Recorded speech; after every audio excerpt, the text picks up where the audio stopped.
Hi guys, it's Gav here from dartsplanet.tv. Thanks for joining me as always. And in today's show, we're going to be talking about the Checkout 132. Now, Chris from Ochepedia recently did an article on the PDC about it. So I've got him here today to explain all about it. So thanks for joining me again, Chris. How are you? I'm doing well. Always a pleasure.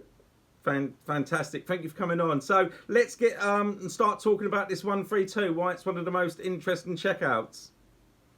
Well, I think it is the most interesting checkout, just because, well, there's a couple of reasons. For one thing, it's sort of the checkout we remember as sort of the source of some of the most exciting moments we've seen in darts in the PDC. Yeah. I mean, if you think back to the 2010 Premier League final, in which Phil Taylor won the tournament on a 132 checkout, and he did that by sort of threading a dart through the bullseye, where the bullseye was completely blocked. It was, for the longest time, it was the most viewed darts video on YouTube. Was it? I didn't realise that. It went under the title of Phil Taylor, the greatest shot ever, and that was a 132 checkout to win the Premier League. And other than that, I mean, there's also the famous 132 checkout that Michael Verhoeven hit to win the Premier League in 2013 against Phil Taylor. Yeah. So it's sort of at the center of a lot of moments that we associated with the great players and their great strengths. But in a broader sense, it's interesting just because of the enormous variety of possible routes you can take to complete the 132 checkout. For most other checkouts, there's one accepted route and maybe one or two others that people will sometimes take when they enjoy throwing for a particular treble or a particular double. Yeah.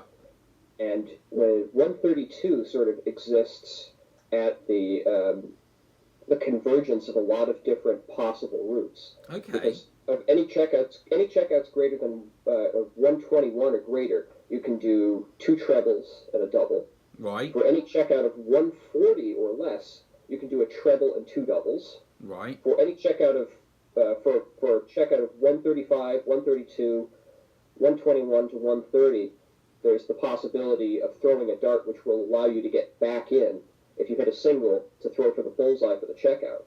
So 132 is sort of at the middle of all of those possible routes. So you almost get a second chance with 132 then, don't you? Yeah, if you throw for the bull first, you can get a second chance to come back and throw for the bullseye.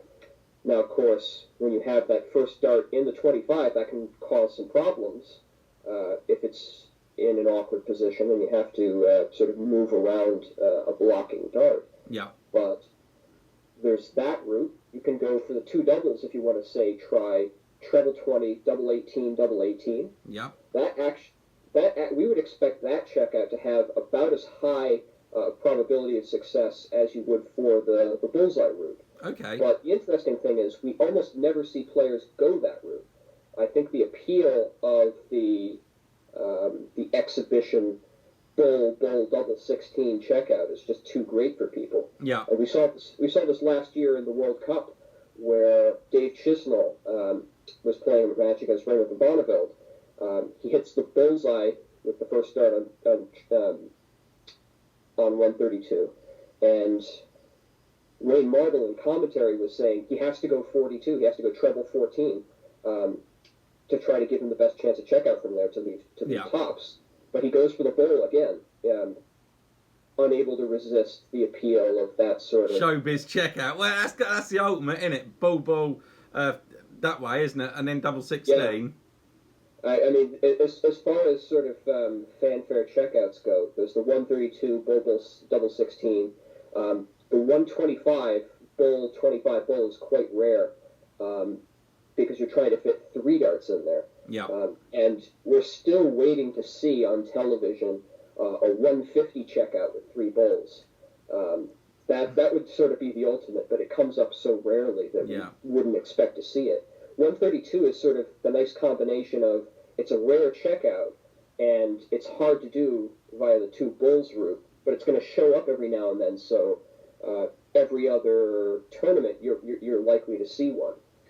How many actual combinations is there for 132 then, Chris? That you could actually go out on in total?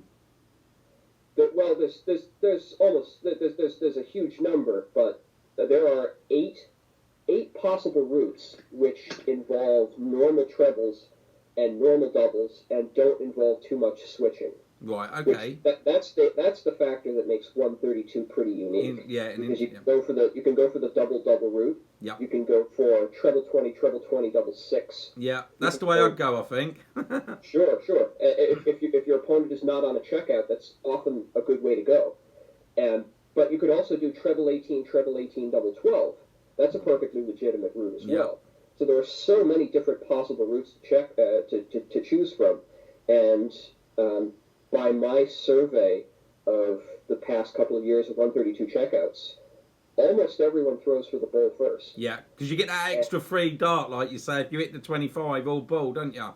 You get the free dart. You get sort of the prestige of going for the exhibition exhibition checkout. one. But when you go that way, you also have to worry about the higher risk of bounce outs. Yeah. Because players who throw for the bull, even without any other darts anywhere near the bull, are more likely to have a first dart bounce out on the bull than on any other segment. Yeah. So it's a bit of living dangerously when players go that route. But if you hit it, you're always going to be remembered. Bull, double 6. Which way would you go, just out of interest? I think that's one of those situations where you need to evaluate where your opponent is. So if your opponent is not on a finish, I'd say by all means go for the bull route or go for one of the more unusual checkouts. But if your opponent is on a finish, I think you have to make a decision as far as, are you better on the bullseye, or are you better on the treble 20 or on the double 18? Because any of the treble 20, double 6, the treble 20, double 18, and the bull route all have very similar sort of expected levels of checkout. Yeah. So you would be sort of statistically legitimate in going for any of those three. It's really just a matter of, where your opponent is. I suppose for most, if they, if their preferred checkout would be, and they haven't got to worry about the opponent, a lot of them, I take it, still would go treble 20 or the treble 18 route, would they? I think so. But I think for a player like Rob Cross, whose strengths obviously lie on the 18s, yeah. I think Rob Cross should be experimenting with maybe a treble 18, double 12. Yeah. I think he'd have a great shot of checking that one out. Yeah. Or especially the treble 20, 2 double 18s, because he's been so phenomenal unaccountably on double 18 this year. I'm sure he's done that a few times, and I'm sure I've seen Cross go treble 18, double 12. Has he not done that? I know he's gone. I know he's used the treble 18s for other checkouts in that range. I don't know if he specifically used it for 132. 132. That's interesting. The treble 18, double 18, as I think, I've definitely seen him go that way for 144, and it's a perfectly legitimate way to go as well if you like the 18s. Did I say the wrong out then? Did I go treble 18, double 12? What is it? So it's treble 18, double. Well, that's for 132. If you were going to go 132, you would use double 12. Yeah, it would. Yeah, I was then thinking my maths was all over the place. But I've seen Rob Cross go treble 18, and then some other double for another checkout in that range. So it's definitely within his capability. I just think he might want to try a 132 that way. Yeah, that's interesting. Definitely. Any sort of other tips or anything I want to talk about this a little bit more? Well, the last thing I'll say is just that for 132, I mean, the route you go, I think, often depends a lot on your mindset. Yeah. I mean, if you're playing a sort of a more defensive game, the bullseye route does allow you that way back in to throw for the bull if you need to. And I think a lot of players look at that way just because there is the possibility of the exhibition shot as well. Yeah. But I think if more players sort of looked at the double-double route, it's a perfectly statistically plausible checkout. Yeah. And even though it might feel a bit like taking the mix sometimes, it's really a route that might play to a lot of players' strengths. So I think there's always grounds for reinvestigating different ways you can accomplish checkouts And I think every player should now and then take a look at any particular shot they're taking and thinking, does this really play to my strengths? Yeah. Is there a different route I could be taking that would give me a better chance of checkouts? And I think anybody can profit. Well, years ago, like you say, there was the sort of thing when people went for a double-double, but it was not frowned upon. But you've seen in some of the older videos that it was almost like almost as a bit disrespectful to the other player. Whereas the game nowadays has changed, and it's a lot bigger target to hit, isn't it? It is. That's you've got that many more square centimeters to aim at. Yeah. And I think the aspect where players would take umbrage to their opponent going that way is really sort of dissolving. I mean, it's still an exciting shot. Yeah. But I don't think it's frowned upon in the same way that it used to be. So there you go, guys. The actual article you can find on the PDC website.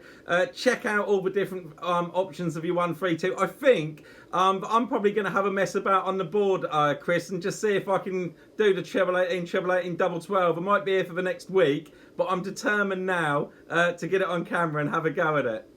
It's always worth a try. It is. And for anyone out there, you can't go wrong by giving it a go. I want to give it a go. I want to get it on camera. Thank you so much for coming on and explaining this really interesting 132 checkout for us today, Chris. I really, really appreciate it. Thank you, Gav. And all you guys out there, if you do like my videos, don't forget to turn your notifications on. Please hit the subscribe button. I'm about to head past 3,000 subscribers today. And that's pretty much it. Cheers, Chris. Catch you next time. Bye.